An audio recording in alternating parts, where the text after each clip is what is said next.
नमस्कार दोस्तों, SRH कहानियां में आप सभी का स्वागत है। हम एक नई सीरीज भगवत गीता की आप सभी के लिए लेकर आए हैं। इसमें भगवत गीता के सभी श्लोकों का हिंदी में समीक्षा सहित वर्णन करेंगे।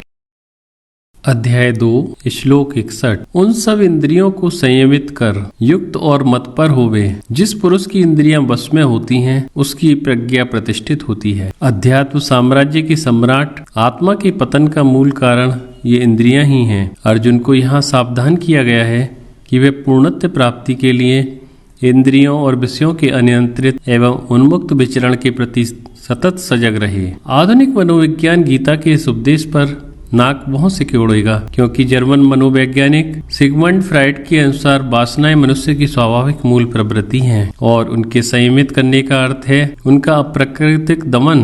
पाश्चात्य देशों में संयम का अर्थ दमन समझा जाता है और मन के स्वास्थ्य की दृष्टि से दमन को कोई भी स्वीकार नहीं करेगा, परंतु वैदिक दर्शन में कहीं भी दमन का उपदेश नहीं दिया गया। वहाँ तो बुद्धि की उस परिपक्वता पर बल दिया गया है जिससे मनुष्य का व्यक्तित्व खिल उठे और श्रेष्ठ वस्तुओं की प्राप्ति से निकृष्ट की इच्छा अपने आप ही छूट जाए। वहाँ इच्छाओं का दमन नहीं वरन उनसे ऊपर उठने को कहा गया है। भगवान श्री कृष्ण इस वैदिक सिद्धांत को यहाँ अत्यंत सुंदर ढंग से स्पष्ट करते हैं। वे आत्म विकास की साधना के विधेयात्मक और निषेधात्मक दोनों पक्षों पर प्रकाश डालते हैं। आत्म विकास के जो प्रतिकूल भोग और कर्म है उन्हें त्याग कर अनुकूल साधना का अभ्यास करना चाहिए। विधेयात्मक साधना में भगवान शिष्य को मतपर होने का उपदेश देते हैं। मतपर का अर्थ है जो मुझ परमात्मा को ही जीवन का परम लक्ष्य समझता है। युक्त आसीत मत पर इस अर्थ पंक्ति में ही गीता द्वारा आत्म विकास की पूर्ण साधना बताई गई है। मनुष्य को पशु के स्तर पर ले जाने वाली अनैतिक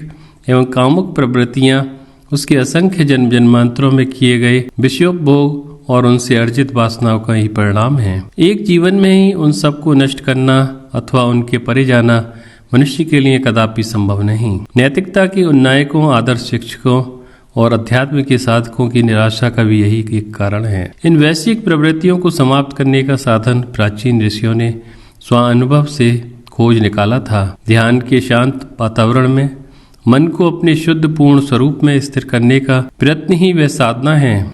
इसके अभ्यास से जिसकी इंद्रियां स्वतः ही वश में आ गई हैं, वही स्थित प्रज्ञ पुरुष माना जाता है। इस श्लोक का गूढ़ अर्थ अब स्पष्ट हो जाता है। निराहारी का बलपूर्वक किया हुआ इंद्रिय निग्रह क्षणिक है, जिससे आध्यात्मिक सौंदर्य के खिल उठने की कोई आशा नहीं करनी चाहिए। आत्म अनुभव में स्थित जिस पुरुष की इंद्रियां स्वतः वश में रहती हैं, वह स्थित प्रज्ञ है।